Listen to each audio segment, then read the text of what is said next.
Sebastian. I mean, I love that you learned how to play the drums. Do you still play today, or are we going to get like a random concert from you someday? No, that's not happening. I mean, it's like it's very therapeutic, actually, you know, the whole experience. I mean, there's definitely something to that I want to kind of like keep seeing through, but you know, there's no concerts. That wasn't like the only part of your transformation. I mean, you also had like the nose ring, the nipple rings, you had all the tattoos. Did you like having all of those tattoos? Did it make you want to get one? I always thought about tattoos, but I never went there. So, and again, it might be too late in my heyday now to get something. But if I will get a tattoo, I think it's gonna have to be Mamma Mia 3 all across my chest. Great idea. Because now I want that movie to happen.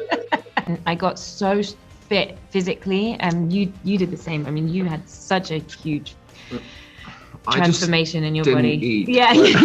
I feel like I learned a lot about the actual story and what was happening years ago. I mean, Sebastian, do you think that if something like this happened today, the general public would view it in the same way?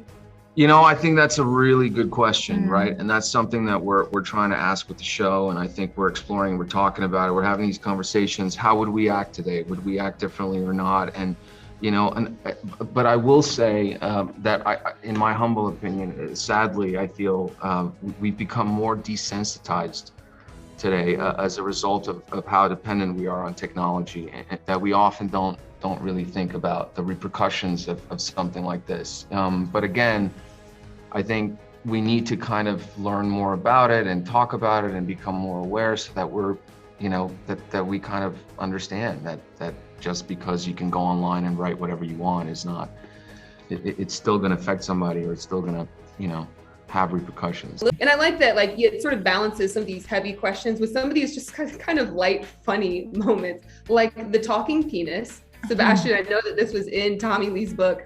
What were you thinking when you read this in the script? Just like, how are we gonna shoot that? We had great writers, and they really thought about it, and I think there was always a question, would that scene work or not? You know, and at the end it ended up working, right? But the fact that they were open to it not working, it again goes to show about the right attitude that I think we all had, which was, you know, let's just make sure that everything we're putting in is gonna click or make sense, or it's not for any other reason.